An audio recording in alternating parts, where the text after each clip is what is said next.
having me present here today. This is really exciting. Thanks everybody for showing up. The title of my talk is Delivering Cinema Sound to Mobile Devices. And as he said, I'm Brett Crockett, and I'm in charge of the research team for sound technology in San Francisco. So our job is to invent all the cool new technologies that Dolby puts out into the world. So there's the blatant use of the logo. Why are we here? And why do we care about sound for mobile? This is a great quote by George Lucas, which is, sound is 50% of the cinema experience. That's a pretty bold statement, and I believe it's true. And so how can we get that great sound experience in the challenging environment of portable devices? And so that's what I'm going to talk about today, and hopefully give you some insights into the challenges and also some of the solutions that we're creating to make this experience as wonderful as possible. Who are we? I think everybody knows who Dolby is. If you ask them, they say they recognize the name, but they might not really be aware of what we do and what we've been doing. I think some people say, oh, you guys make speakers. No, we don't make speakers, but we do make audio sound great. So this is a picture of our founder, Ray Dolby, probably in the 60s, creating a noise reduction circuit. The company was founded in 1965 by Ray in the UK. And the first product that Ray and the company created was actually audio noise reduction. I think everybody knows about that. It was called Dolby Type A. What few people know is that Ray actually helped invent videotape recording up the road at Ampex. And they had two products at the beginning. One was audio noise reduction, and the other was videotape noise reduction. And if it hadn't been for Decca Records buying the first A-type noise reduction systems, we might have been a video company. And we actually are very heavily into video if you want to check it out online. I like this slide is because what was true back then is true today. We're a technology company about solving difficult problems. And that was true with noise reduction, and it's true today, particularly with mobile and trying to get a cinematic experience on these challenging devices. So this is a bit of a timeline. I won't go into details because it's a bit of an eye chart, but 65 we started with noise reduction, Dolby Type A, and that was a big part of what we did through the 70s. But then in the mid-70s we started looking at cinema and actually introduced surround sound into the cinemas with Dolby Stereo and Dolby Surround. And then in the 90s things got pretty interesting because the digital era took off. And so in that time we invented Dolby Digital, which helped bring really high-quality digital multi-channel audio to DVD, as well as through digital television. So the world's digital television standards, in most cases, uses Dolby Digital to provide multi-channel content into your home around the world. And then develop more audio coding. And then in recent years, on the right side of this, you're starting to see us developing technologies that help create a compelling audio experience on very challenging devices. So we solve the problem of getting great sound in cinemas. We solve the problem of getting great sound into your home, whether over satellite or cable or terrestrial, and then also over shiny discs. But on the right side, we're starting to develop technologies that are aware of the end device, this very constrained portable device, this mobile device that has challenges because it has small speakers that might not sound very good. It might actually have a headphone output. And so how do you have a compelling audio experience when that endpoint device is your playback device? So this is part of our fundamental message. This is in our DNA, which is that the audio should never be compromised. It should always be good, whether it's in the cinema or whether it's on a cell phone. And another fundamental part about that, which is why I bring it up for mobile, is we should elevate the experience everywhere. So that means in the cinema, in your home, and then with mobile devices. So this is a big part of our message and our goal, and hopefully you'll get some insight into that for mobile. So cinema to the home and beyond. So we got our start in the cinema, and we're still in the cinema with 3D, Dolby 3D for image, but also with surround sound. We just recently introduced 7.1 in conjunction with Pixar, which came out last summer, which is another extension of a really, truly compelling experience in the cinema. It's pretty natural to think about that experience traveling to your home theater in the home, and everybody here is probably familiar with that concept. But the reason I'm here and the exciting part of today and the future is getting that cinema screen experience with the sound, in particular the sound, to these new devices, laptops, tablets, and cell phones or smartphones. So how does this work in mobile, and what are the challenges and what are the problems that we look at and that we solve?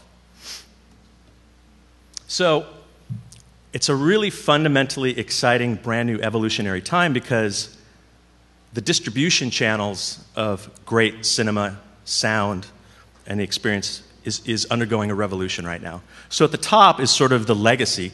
I put Blu-ray as legacy even though it's not that old, but shiny discs like Blu-ray getting great cinema content into your personal life is well established. DVB represents the broadcast distribution of cinema content, which can be multi-channel and high def now, over satellite, cable, terrestrial broadcast. Once that content gets into your home or on your device through those legacy, then you are using HDMI, which is a type of connectivity in the home, to connect it to your television or your home theater. And then DLNA, which is a way for devices to communicate. So that's the past, even though it's probably 5 years old. The future is that second row. And so people like Amazon and Netflix, you know, they have a history of mailing you shiny discs in the mail, which is sort of pretty neat. But now they're going towards the future, which is over-the-top streaming. So you get Amazon streaming you movies, Netflix, of course, right? That's a big, huge part of what they do. And then you have players like Apple, fundamentally about getting you that content over the top, through the internet, through IP networks. And then we have companies like Vudu, which is about giving a very HD, very compelling multi-channel experience into the home, and Ultraviolet, which is a new way to package that content.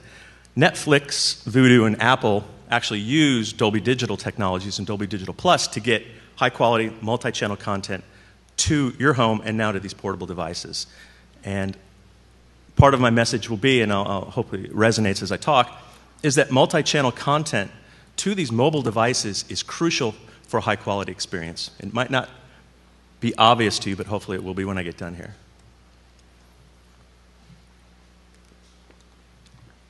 So what are the challenges? And actually, there's quite a few of them, and I'm going to talk about what they are and how we actually solve them. So, oh, it has animation. I didn't even know that. There are three elements of getting content onto mobile devices. That's creation, which can be very challenging. There's distribution, and there's playback. Creating content for mobile devices is very challenging because it's a very different device than a TV screen or a movie screen. And so content creators, artists, filmmakers need to have the proper tools to be able to create the content so that it's aware that when it hits that endpoint device, which is going to be a connected mobile device, it behaves properly. So that's why we create smart tools that basically say, if it's going to this device, please behave in this way. There's some distribution companies that I showed there, they actually have to create 50 different files for every single endpoint that they might be able to hit, which is a different tablet, different kind of cell phone, a television set. It's very difficult, and we work with Hollywood and content creators every day to help them solve those problems. Distribution, everything is connected now, and that connection pipe is of varying sizes. It could be a 3G network, a 4G network, it could be broadband connections, and you want to have, again, as I said, great experiences all the time. And to do that can be challenging, and so we have different types of audio technologies, and I'll talk about that. And then playback. Once you get the hurdles of creating it, past the hurdles of actually getting it to the device, it's a challenge to make those devices sound good, and I'm going to talk about that a little bit. So how do we solve those problems? Oops. Yeah, sorry. How do we make it work? So when it comes to creation, one good thing about that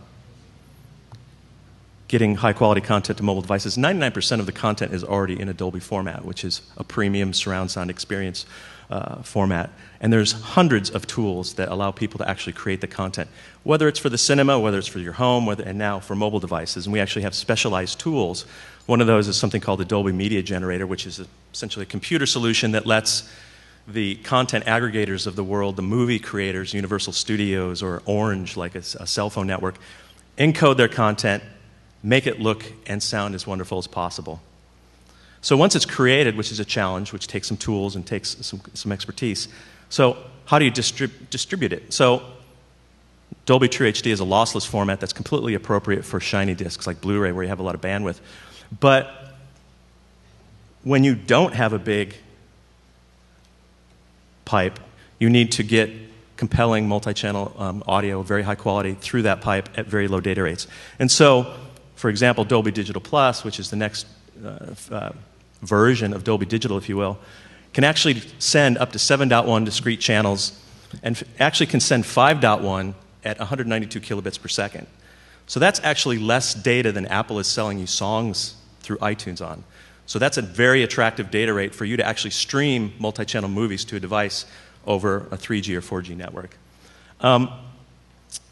Another reason why it's very compelling is that it's a format of choice. Dolby Digital and Dolby Digital Plus is ubiquitous. It's in practically every buddy's home. It's in nearly half of the television sets in the world. It's just becoming ubiquitous through all these devices. And the other great thing is that it's standardized. It's a very well-known format. People have been using it for years.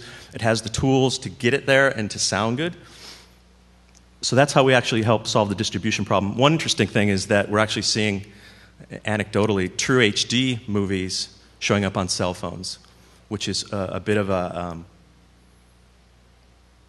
caused by the ubiquity of ripping Blu-ray content. People are actually putting those on cell phones now, and cell phone manufacturers are actually asking to have lossless True HD decoders in those devices. The genie is out of the bottle in terms of ripping content. And then deliver the experience on these portable devices. And we have a number of technologies that are content aware and device aware that I'll talk about, of how you can actually get a great experience on these mobile and portable devices.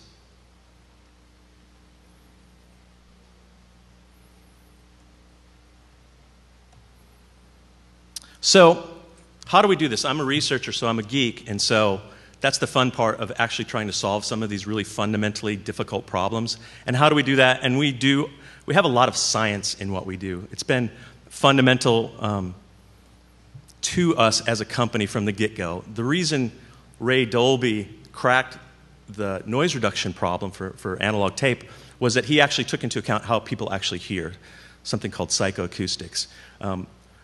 It seems ancient technology, but people were trying to solve that problem for many, many years, and it took Ray Dolby's insights in that to solve it. So this is kind of a interesting diagram that talks about science. And so on the left, there's a picture of a sort of creepy-looking translucent ear. But every day when we create technologies, what we do is we fundamentally look at the science of hearing. It's called psychoacoustics, as I said, and have a fundamental awareness of how your ears pick up sound and how you comprehend it. In the middle, I have a picture that's actually meant to represent, at the top, different frequencies. Your ear behaves differently at different frequencies, low frequencies, the bass frequencies, high frequencies, the treble frequencies, like on your stereo. And the middle part of that is your ear behaves very differently depending on how loud things are. And it's very nonlinear. As I like to tell people, if you bought your ears at Target, you would take them back because they don't work very well. And so there's lots of great things that they don't do well that we can exploit, and we exploit those every day. Audio coding like Dolby Digital Plus or MP3 or AAC is all about knowing what you don't hear and throwing that away. So in the technologies that we use or create for audio coding or even playback on these devices that I'll talk about, we take into account the fundamentals of perception, how your ears work and how they hear things. Where we've actually gone in recent times is understanding how your brain organizes and understands sound. So it's the cognitive model. Once it gets through your ears and gets into the gray matter and is organized and actually processed, we actually take that into account with the way that we're doing things. So it's fundamental, as I sort of showed you with that picture of Ray at the circuit board. We're a technology company that solves problems, and now we're a technology company that's actually taking into account your interaction with these devices through your ears and through your brain. And that's how you solve the problems, like getting mobile devices to sound good. What can this do? What can this science and what can this technology do? Well, this is an example of a system, a product that we've actually created to make portable mobile devices actually sound good. It looks pretty complicated, but I'll step through it briefly, and you'll kind of see what problems it solves and why it's actually, each one of those is very important. You sort of, at the top left, you sort of see coming into this mobile device a Dolby Digital Plus multi-channel signal. And I think a lot of people might say, why would I ever need multi-channel audio in a mobile device? And my answer is, it's critical for you to have the best experience possible. The data rates are low enough you can get them there, but what can that device do with that extra information to make that device sound as great as possible? Stereo is very challenging because all the information is sort of packaged into this bundle where you can't get access to different things. You can't get access to the dialogue. You can't get access to the music, which is typically left and right. You can't get access to the surround materials. So this diagram gives you the best experience possible when it's actually getting multi-channel content. So at the top, there's a surround decoder, so you have to get those individual channels into some form that you can do something with. And so that's a Dolby Digital decoder, for example.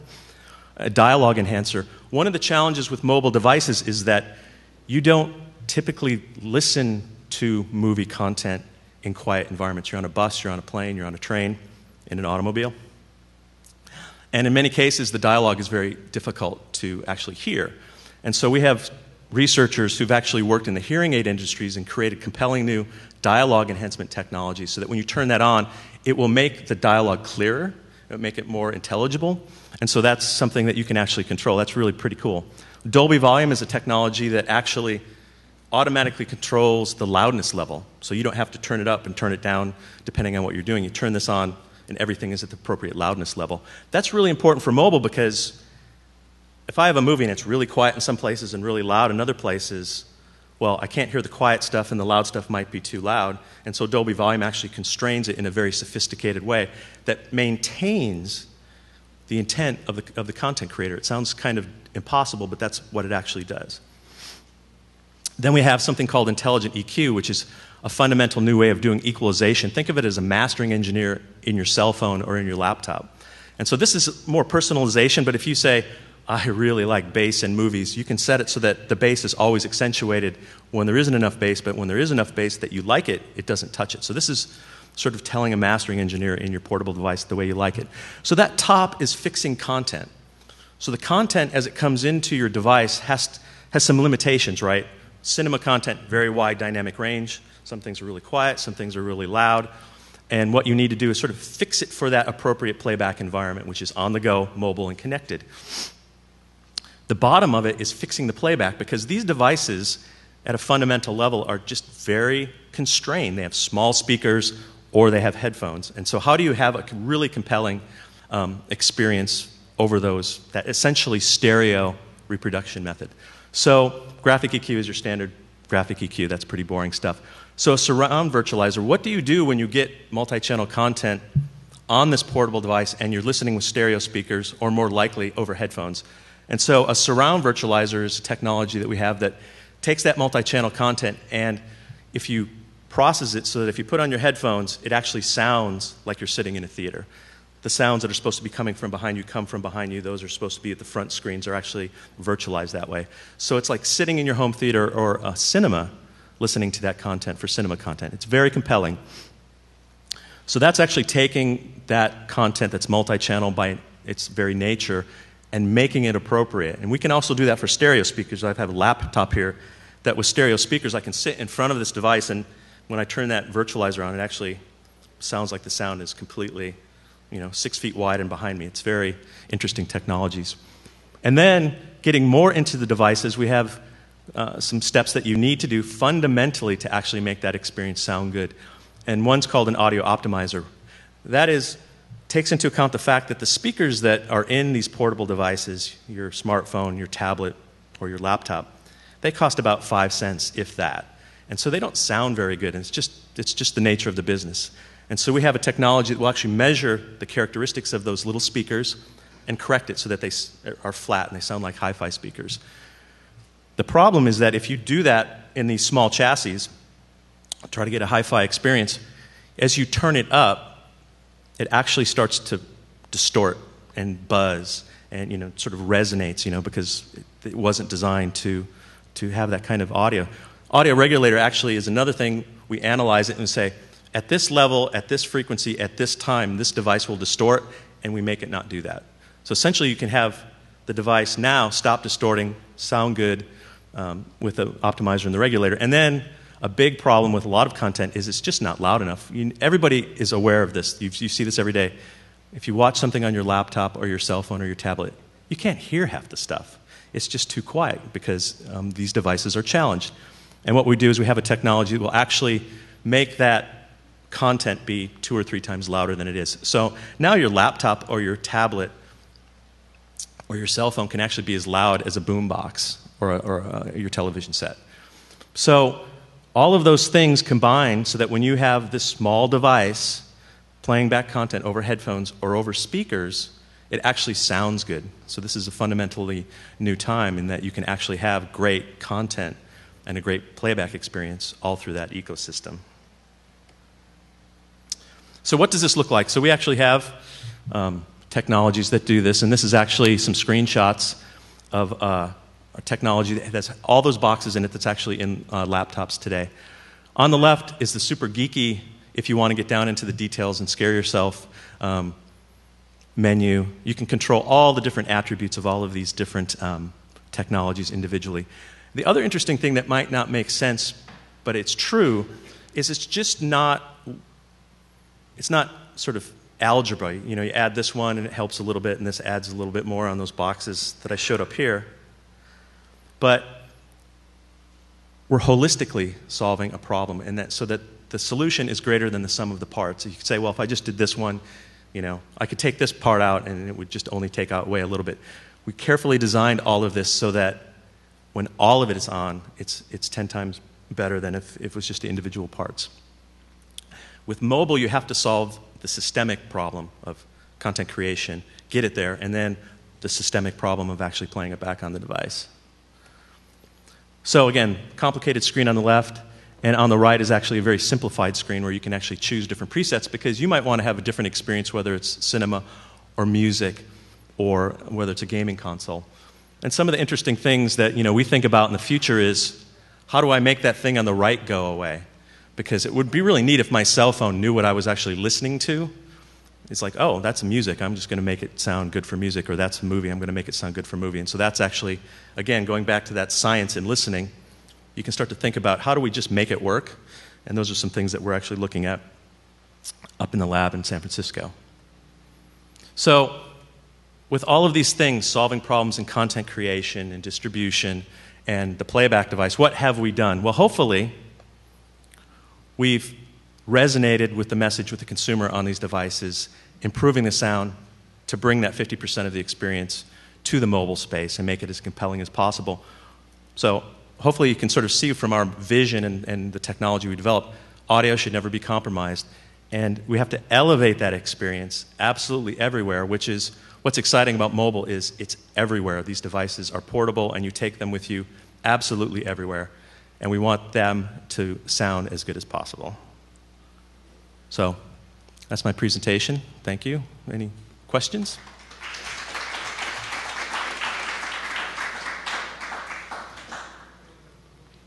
We only have time for like 1 or 2 questions. Anybody? Here we go. So you mentioned the optimizer and the regulator for playback. Is that analyzing every actual device and optimizing for that individual device, or is it more of a generalized model that you follow on that? So that's a great question. So the way it works is that you build one representative model of a particular device, and you just measure that one device, and then you take that information and build it into the millions of devices that are actually that way. So it's a very tenable problem. One other question, so the reverse direction. In other words, you talk about optimizing for playback on devices that are limited in their capability, and now we're seeing some products where they're trying to stream from, let's say, an iPad, an iPhone, back to the home theater. Right. Yeah, exactly. And so that's why it's a really interesting time in that I think the Nokia N8 or N9 actually has an HDMI output. So you can go over to your friend's house with your cell phone with your movie on it and connect it to your television set. And so that's actually another reason why multi-channel content is so critical, even in a mobile space, is that through SneakerNet, when you go to some place, you want to have an HD movie, and we've actually have some devices that we have, and we show it around. We've actually taken an N8, an N9, connected it to the Dolby movie theater up in San Francisco, and you can actually watch a high-def movie from a cell phone in a movie theater. So